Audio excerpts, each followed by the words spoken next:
travelers never suspect that their home away from home is a haunted hotel. But lavish lobbies and inviting bedrooms can be home to legendary terrors. And now and then, an innkeeper's story will reveal a history alive with horror. There are stories that terrify. It was the most frightening time of my life. And stories that chill. It gets kind of creepy when you remember what happened there. We will travel a world where memories haunt and phantoms lurk. And the impossible lies just around the corner.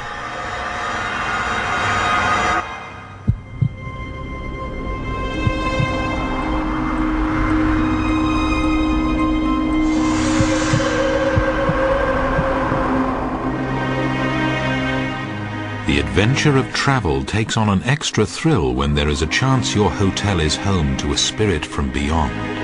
In fact, many travelers seek out hotels with tales of hauntings. But not everyone wants to actually see a ghost. They'll come in and say, oh, I want to stay in a haunted hotel, but I don't want to stay in a haunted bedroom, you know. I want to be next door, so if anything goes on, I'll hear the people who are in the haunted room run out. But what is a guest to do when all the rooms are said to be haunted? Ghosts seem to be accepted by the English as a natural part of the landscape. With its rich history and turbulent past, many believe the spirits of those who died on English soil remain there today. It's sort of almost part of the psyche, the English psyche. So this idea of spirits being associated with the land is very, very old and very much part of British culture. Pubs are also an essential part of English culture and the way of life. It is Kirkstone Pass Inn, one of the oldest pubs in the world, that is said to be one of England's most haunted.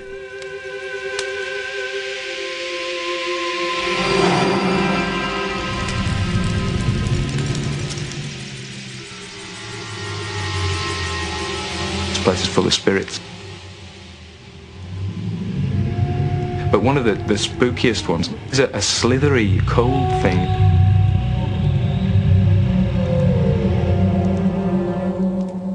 Kirkstone Pass Inn sits 1,500 feet above sea level in the Cumbria region of northern England, making it one of the highest buildings in the country. It was originally a coaching inn. The foundations date back to about 2,000 years. So you're talking a building that, predates the birth of Jesus Christ. And the pub was actually built, was serving beer in 1496, when Henry VIII, I think, was 13. So quite a lot of beers have gone out this place. The inn's nearest neighbour is 7 miles down a treacherous mountain pass. It's like being in God's back garden, But when the mist rolls down, it's like you're in the middle of the clouds, And it swirls. And it swirls around the windows. And if you could imagine sort of what Jack the Ripper's fog was like, it's just like that. You can't see at all. It looks like somebody's holding a white blanket in front of the window pane. Many have lost their way, never to be seen again, when the weather in the tranquil pass suddenly gives way to unexpected storms. One of the victims of the mountain pass was a young mother named Ruth Ray. The story of Ruth Ray dates from the early 1800s, and in those days, poor people didn't have any other transport apart from their feet. Ruth was at home tending her newborn son when she received the news that her father was on his deathbed. This part of England is very mountainous, and if you wanted to go somewhere, you had to walk. Ruth set out over the pass to see her father. She'd had to take a baby with her. So she walked up Kirkstone Pass in snow, and nothing was heard from her. You're literally on the edge up here. And if you were to walk out and the pub was closed, and the mist came down, you would never find your way back. You would walk off the edge. You just wouldn't find your way. You can't see it. It's so dangerous up here. You can imagine the emotions of a woman walking, knowing probably she's going to die, and also knowing that her child may die. There's no hope. The despair must have been incredible. Ruth's frozen, lifeless body was later found near Kirkstone Pass Inn, just a few feet away from the warmth and shelter that could have saved her. In Ruth's arms lay her infant son. By a miracle, she'd wrapped the child in a shawl, and the child somehow had been kept warm and sheltered by its mother's body, and the baby son was alive. Some say Ruth's love for her child is what keeps her spirit at Kirkstone Pass Inn. The reports of seeing a woman cradling a baby, seeing a woman looking for something, hearing a baby crying. Ruth's wintry spirit is said to be shrouded in despair, doomed to search forever for the child she was never able to raise.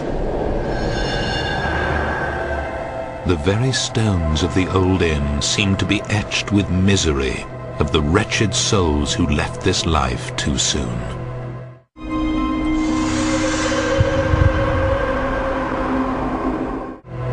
Kirkstone Pass Inn in Cumbria, said to be one of the most haunted inns in England, is also thought to be home to the spirit of a small child. Neville was a young lad, he was probably maybe 10, 11 years of age.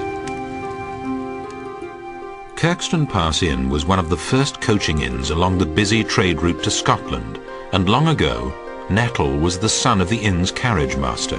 Wagons used to come up, change the teams of horses, people maybe come in and have a beer or stay the night. Nettle eagerly awaited each new traveller who came up the pass, until one day his excitement led to disaster. He heard carriage coming. He walked into the road and we didn't stop. They ran him down, he died, they killed him, and the coach didn't stop at all, just went straight on to Scotland. He's one of our people that stay with us now. At Kirkstone Pass Inn, it is believed that Nettle's impish spirit is the force behind many baffling pranks. One evening in particular, I'd done the cashing up, put the burglar alarms on, locked all the doors, went to my home. When I came in the morning, all the chairs were all stacked on top of the tables. All the paintings we have on the wall were all taken down and were laid on the seats. Couldn't believe it, And that's the sort of little tricks that he gets up to. Hotel staff say they've grown accustomed to Nettle's mischief. Lights come on when they should be off, and doors are locked when they should be open. You definitely get the feeling you're sharing it with another entity, I suppose. As a kid, he's having fun.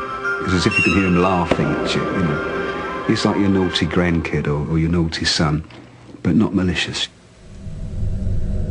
Locals believe that lurking within the walls of Kirkstone are much darker spirits, ghosts whose identities are not known and whose intentions are a mystery. One ghost is said to be the most evil of all its spectres, the mere mention of whose existence is strictly forbidden within the pub. One evening, my maintenance manager and myself were cashing up when we heard somebody walk across the ceiling. We had a dog with us at the time, so we went up the stairs, opened the door to the corridor, and tried to make the dog go first, being brave. She wouldn't go. She sat down and totally refused to go. So you can imagine two big guys, right? One saying, "You go first." "No, you go first," Somehow they knew these noises were neither the pranks of a young boy nor the cries of a desperate mother, but something far more terrifying. We burst into the first room, opened the door, flashlights everywhere, nothing.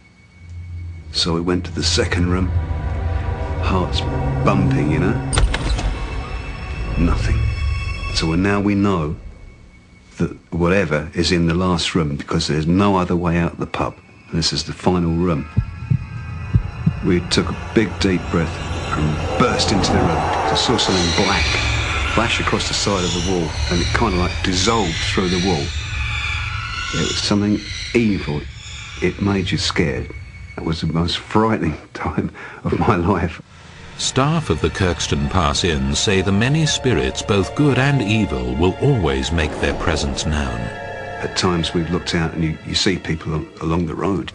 You go outside the door and there's nobody there. They want to know about you and you want to know about them. Sometimes things happen and we just accept it.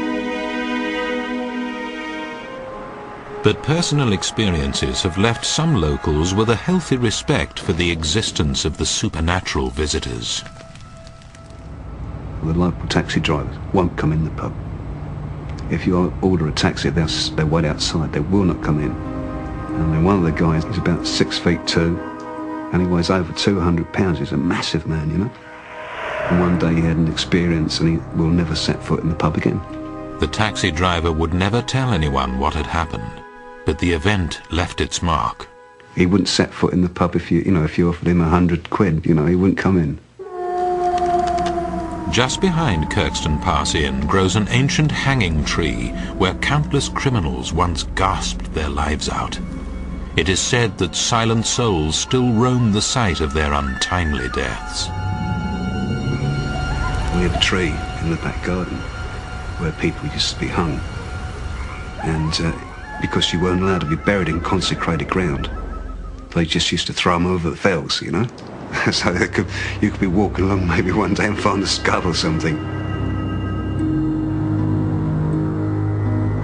The inn was also the site of a battle where the English ambushed a band of marauding Scots. And they killed every single one of them. It was a complete massacre. I think there are a lot of unhappy things that have happened around here. And I think sometimes maybe every now and again, they come back. Each year, tourists flock to vacation spots all over the world. They can choose a 4-star hotel, historic castle, or a homely bed and breakfast. But what they can't always choose is who or what ghostly being might join them on their stay. The living are drawn to Louisiana's Cajun country for exceptional music, food, and good times. The region is so full of experience that even its ghosts seem more lively. It is there in Lafayette that a bed and breakfast known as T. Freres is said to harbour a spirit whose passion for life has never dimmed. Amelie has been seen, heard in all the rooms in the old part of the house. It's just, you name the room and I'll tell you the story. Even the attic. Even the attic. At first, the owners of the 1880s farmhouse were not aware that their new bed and breakfast had a supernatural reputation. We were moved in within 2 weeks after we saw the house, and we were so excited to be in this house that it just never occurred to us that it was haunted. It was all too easy to laugh off the warnings that the house was home to a Cajun French ghost named Amelie. I said, the ghost? In this house? I said, I don't think so. I've been here 2 weeks. I haven't seen a ghost. That's how much I knew about ghosts. Amelie picked a day when no one was home to make her presence known. A young man had come to the T. Frere house. He knocked on the door and no one answered. And when he looked up, there was a woman standing in the window. And when she saw him, she stepped back and closed the curtain. The face in the window had matched the description of someone who lived at T. Frere's long ago. More than a century earlier, the house was home to a young widow who came there for her ritual period of mourning. The customs of the day required her to wear black and remain isolated from the world for a year. Her name was Amelie Cumeau.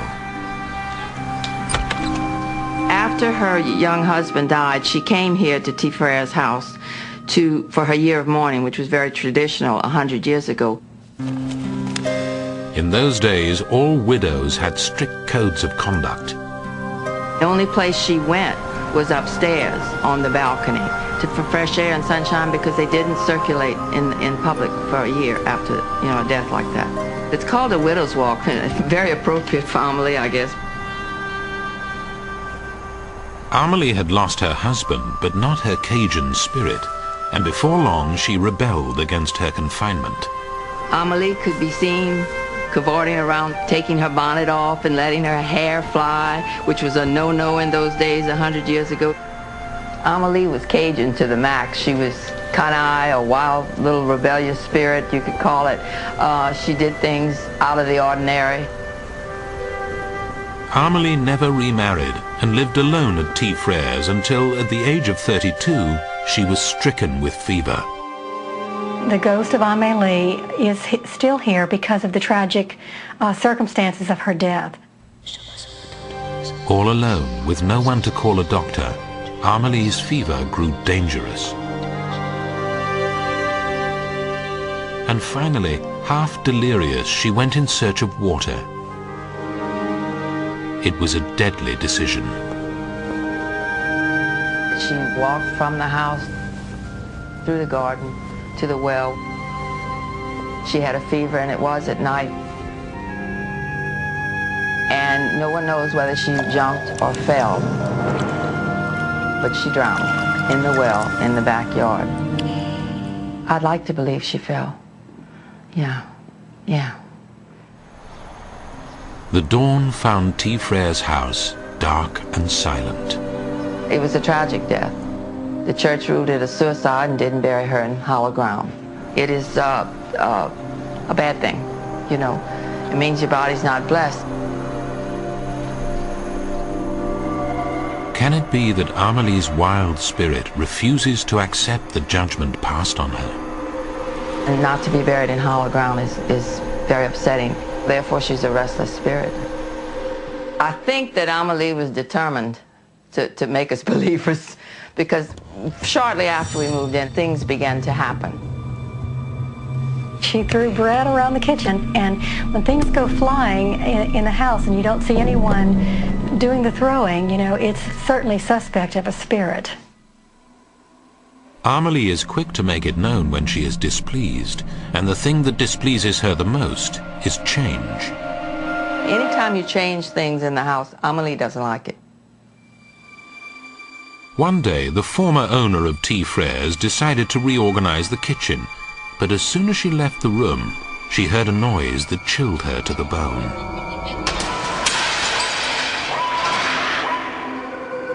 She heard this crash, bang, bang stuff falling. And she ran back, and all of her ketchup and mayonnaise and pickles and blah, blah, blah was on the floor, broken.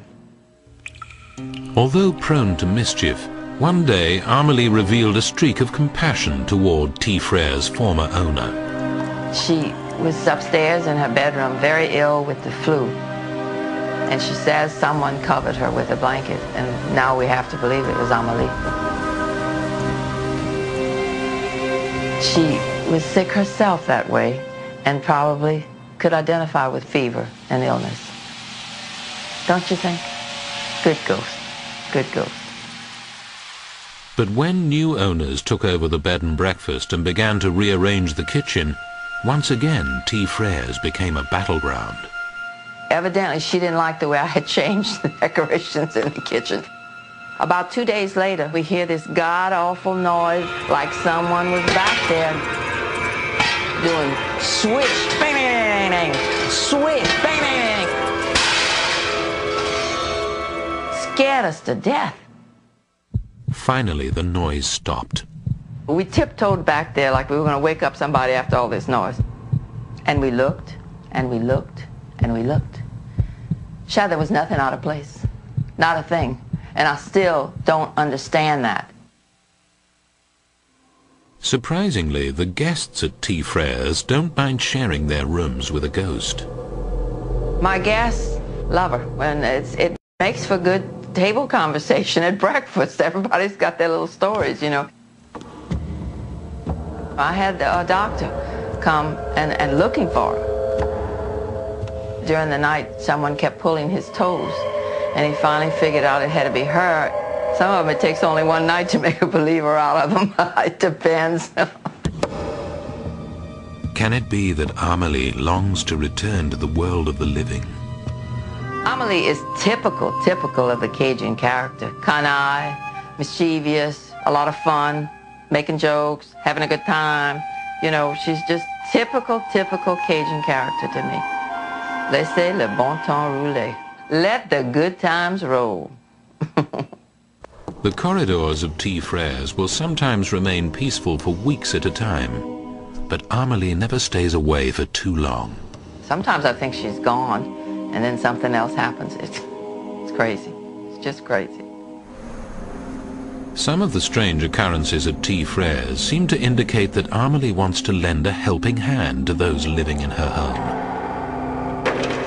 My 16-year-old son was upstairs in his bedroom, and he had forgotten a math paper. He was lying in the bed, wondering how to go get that paper, and the paper that he needed floated from the ceiling. I sat down on that one. Can't figure that out either. One sad reminder of Amelie's death rests in the shadows of Tea Freres' house, the remains of the old well. When we moved into the house, the well had been filled in already, but it was beginning to sink again, so we filled it in again. It gets kind of creepy when that well sinks again, and you remember what happened there. As long as Tea Freres stands, the owners believe that Amelie will continue to visit and remind everyone whose home it was first. Coming into Tea Freres' house has really made me a believer. I thought I believed before, but honey, something's going on in that spiritual world that we have no control over. None at all.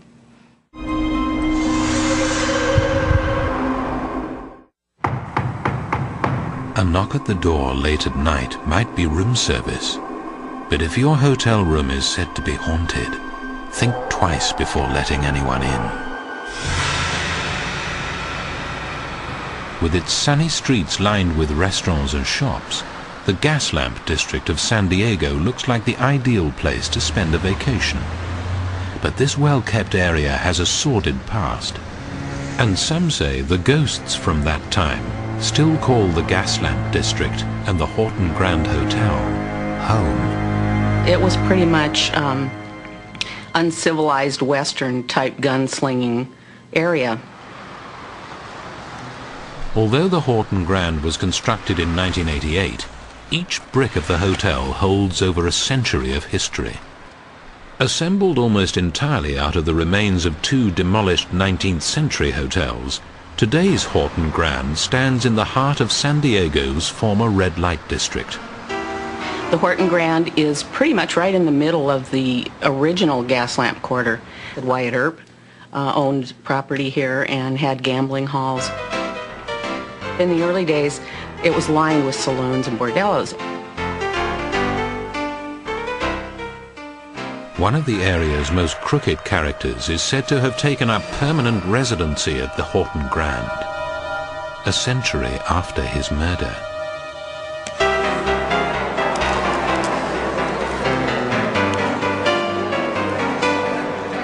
Roger Whittaker was at the center of some sordid but prosperous business dealings in 19th century San Diego. Roger was a pimp and a gambler. Hayes eventually caught up with him. Obviously, Roger was not a real likable person when he was alive. Apparently, he ran afoul of some of his cronies, and they done him in.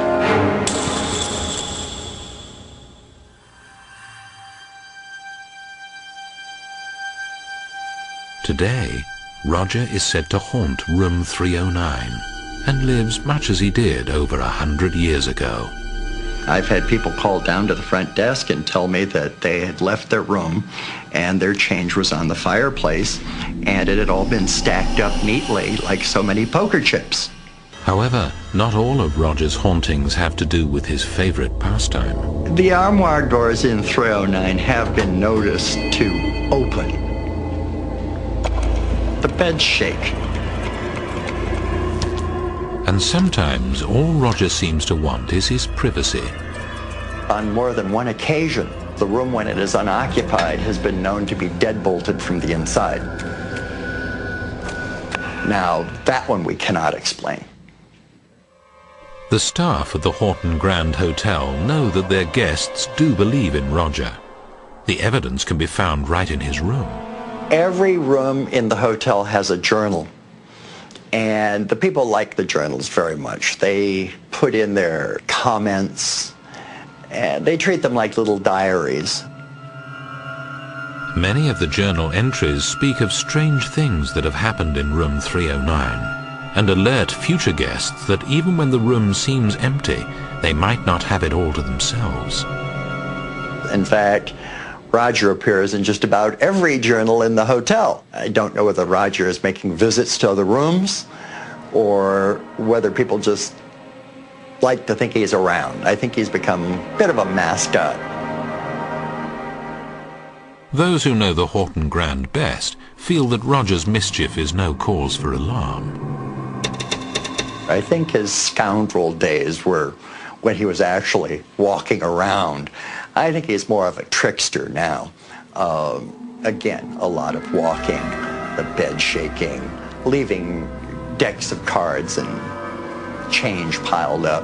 He's more of a prankster now, I think, and then locking the doors, shaking the pictures. Yeah, he's more of a prankster now, I think, than anything else. According to local law, another ghost with a scandalous past has also made the Horton Grand home. Her name is Ida Bailey. In 1887, when Ida came to town, prostitution was just part of the landscape. It was tolerated, although illegal. Ida set out to make her fortune during San Diego's late 19th century boom. She was quite a businesswoman, an ambitious, fiery redhead, so she decided that she should be a madam. She decided she was going to have the best bordello in town, and she did. It was really the first classy bordello and brought a little bit of class to the district that was so wild. In 1912, the district was shut down and Ida closed up shop. But now it seems Ida has come out of retirement and treats some guests at the Horton Grand Hotel as prospective clients. She also likes to visit room 209 here in the hotel, and her little trick is she will knock on the door. And if a woman answers, nobody will be there. But if a man answers, Ida will be there, but will slowly fade away. So she's still looking around. Aside from the girls at the brothel, Ida never had much of a relationship with women. Apparently Ida does want the men to see her, and the women never wanted to see her when she was alive, and I guess she doesn't want them to see her while she's in their present form. Staff and guests at the Horton Grand feel that they share their hotel with spirits who just want to reclaim their scandalous past in the gas lamp district. It was a very dynamic, happening community. It probably represents a lot of good times for the spirits that were here and are here. When you spend a night in a haunted hotel, locking your door won't keep out the guests who don't need keys. The town of Calotte in the southwest of France is a jumble of medieval houses on crooked stone streets.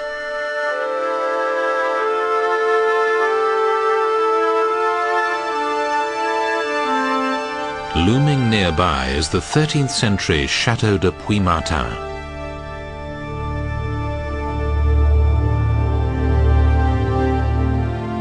There, footsore travelers may sleep in ancient splendor and perhaps hear a ghost story from a member of the ghost's own family. This castle has belonged to my family since 1450. For 5.5 centuries, the de Montbron family have been the owners of this chateau. In recent years, they have opened up their ancestral home to guests. The most ancient section is the North Tower. It's from the 1200s. The oldest part of Puy-Martin is also the setting for its strangest story.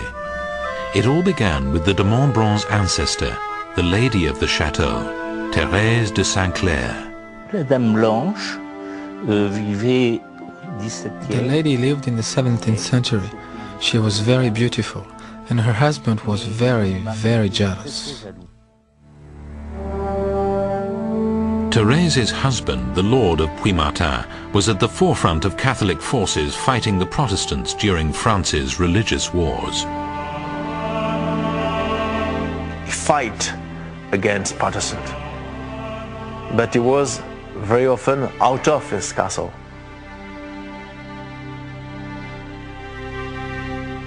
And she was alone in this cold castle.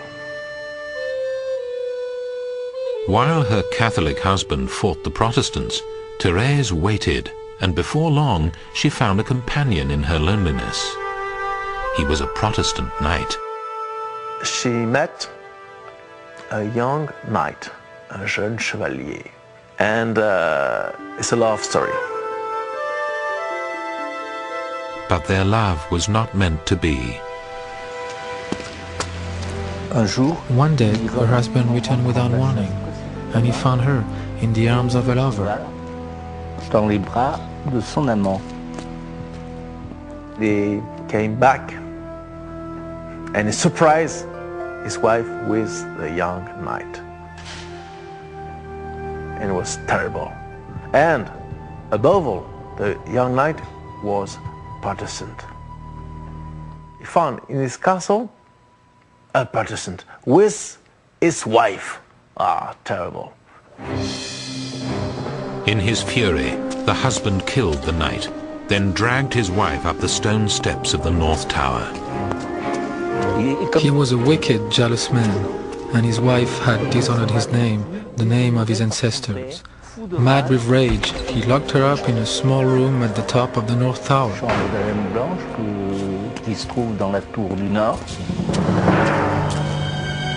It was the last time Thérèse would ever cross the threshold.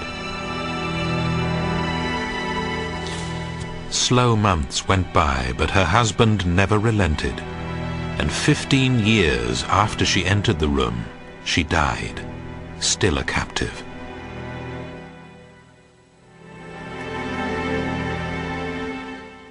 Unforgiving till the last, Thérèse's husband buried her body in the tower wall to make certain she would remain in her prison for all eternity. But inexplicable events suggest that in death, if not in life, Thérèse has finally escaped her prison and haunts the chateau as the White Lady of Puy-Martin. The White Lady haunts still the castle. My father met her and guest too. Just beneath the White Lady's chamber lies a guest room. There, 4 years ago, a guest from Texas woke to an eerie sight.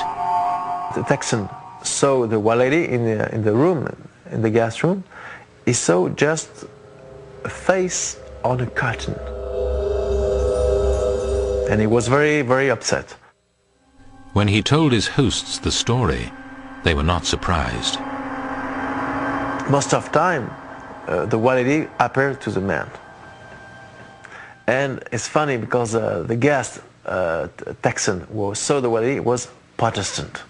And she liked Protestant, I think so. and he was alone. So the reason why he was Protestant alone, wonderful. The Count remembers seeing his ancestor face to face. I saw the White Lady twice. The first time it was a transparent form.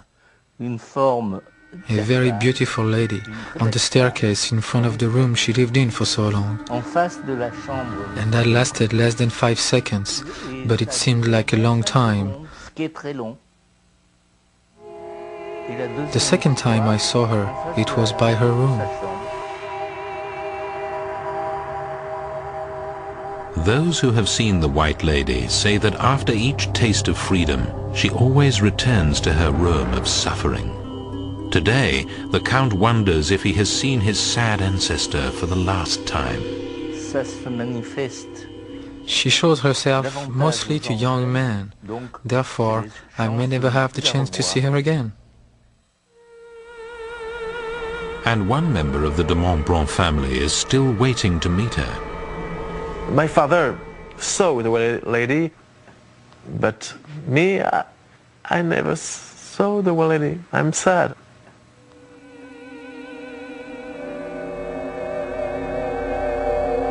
I should want to meet the White Lady and to speak perhaps with her, to see her.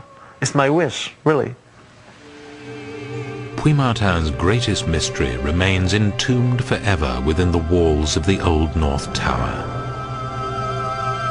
We don't know today if our body is still there. We suppose, but we don't want to know. It's a mystery of the castle. But my father said, don't touch anything there, don't dig the wall. We want to keep the mystery. In haunted hotels, sometimes it's not the guests, but the ghosts who have made early departures.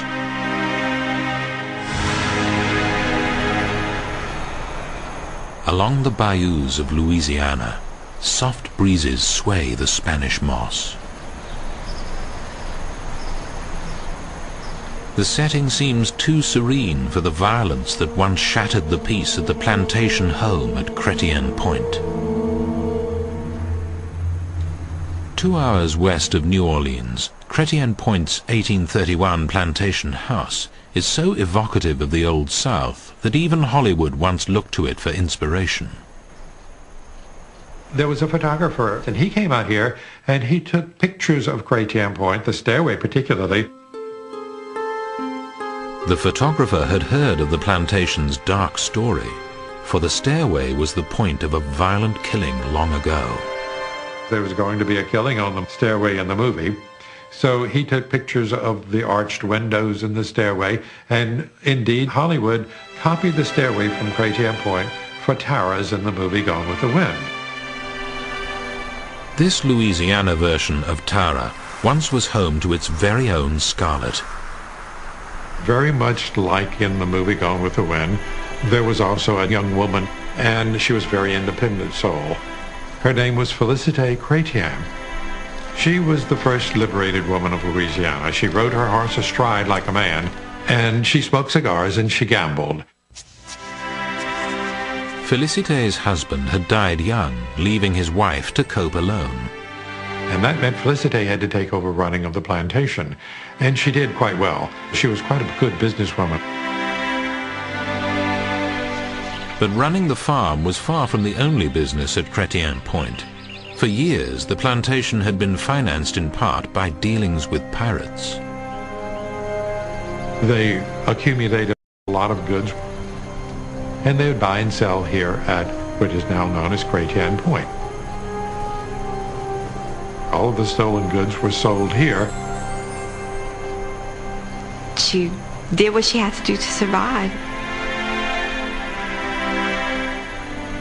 She kept up the contraband dealings, the black market dealings, and that's how she got herself in with a little bit of the trouble that ended up happening over here. Late one night, Félicité heard her door opening and realized instantly that dealing with pirates was a dangerous game. She knew she was in trouble. She grabbed a handful of jewelry and a pistol, and she went and stood at the head of the stairs and waited. And sure enough, one of the pirates was on his way up the stairs.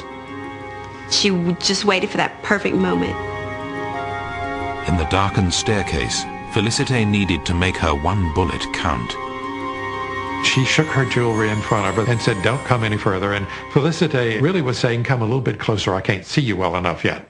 So as he came up the stairs, not close enough to her, she pulled a pistol out, shot him in the head and killed him. Aware that the other pirates might come in search of their comrade, Félicité dragged the body downstairs. They took his body and put it in the cabinet under the stairs for the rest of the night, and he finished bleeding under there. Now the flooring under the stairs is almost totally black. In the morning, the servants carried away the pirate's body, but some feel that his spirit remained behind. So that is one of our ghosts. We call him Robert, and Robert we don't make fun of. Robert has been known to go to great lengths to make sure that people take him seriously.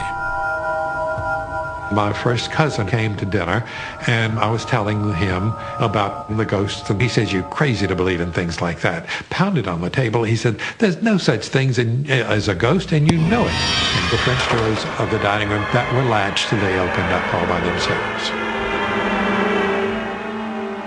Just beyond the doors lies the closet that once served as the pirate's makeshift tomb. So from then on, we talk about Robert, we mention that he's there, but we don't make fun of him. But Chrétien Point's most active spirit seems to be Robert's old adversary, the lady of the house. The house is absolutely a no-smoking zone, but at times you will smell cigar smoke in the house. When we smell that cigar light up, we know it's Miss Félicité. None of us smoke cigars. And all of a sudden that just hits you out of nowhere, just the smell of cigar, strong. Of course, this was her house first, so we allowed her to smoke in the house. At times, the objects in Félicité's home appear to be moved by unseen hands. There was this rocking chair in the room from the 1800s, but nobody was sitting in the chair. And all of a sudden, that rocking chair started rocking. The next day, one of the docents was giving a tour, and she told the story of yesterday, the chair rocking. And her back was to the chair, and a gentleman on the tour said, "Well, look, it's rocking now." Nobody was in the chair, and there was the chair rocking. So she said, "Well, enough of that. Let's go out on the gallery." The doors to the gallery opened by themselves. Can this be the work of Félicité still guarding her home? Maybe she's out there looking for the pirates to come back again. Who knows? Félicité, former owner of Chrétien Point, still seems to live there to this day. Sometimes they see Félicité looking through the windows. Sometimes she's sitting down in her parlor. We've had one of the tour guides walk in, and she's sitting down in one of the wingback chairs. Miss Félicité wants you to know that this is her house. This is still her house. Félicité still has her own idea of where things belong. We have a card table that's upstairs, and I'll put the cards in a position, and I'll go back for a tour, and the cards are in a different place. Sometimes I try to make excuses. Maybe one of the maids came up here and moved the cards or was cleaning, but that's Miss Félicité. I think Miss Félicité loves her cards in a specific place, nobody touches her cards. As when she was alive, Miss Félicité is fiercely protective of her property. They see Miss Félicité walking up and down on the galley, wondering, waiting, watching out maybe for anybody who's coming out to see her. Most of all, Félicité seems to want to remind today's guests that she is still the mistress of her home. She was a woman to be reckoned with. The ghosts, the people that lived here before, they had a right to be here at one time. So as far as I'm concerned, they still have a right to be here. The owners of Chrétien Point believe in their spirits. They also believe that one day they too may become permanent residents of the plantation. The energy sources from people who have been here before are certainly still in this house. And I would assume, since we've been here a long time, I've owned this house for about 26 years now. I would imagine 100 years from now, the energy that my wife and I and our children have left here will certainly show itself to other people that are here later on. So that's okay.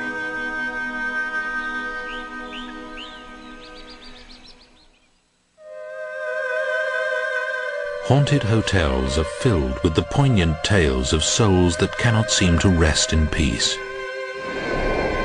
The entities that are stuck in the hotel, they like to let the people that are visiting know that they are present and they don't want you to mess with them. This is their territory. Perhaps it's a violent death that keeps them trapped. If there was an event that somebody became murdered or died in a room or a hotel, that spirit is trapped in that hotel.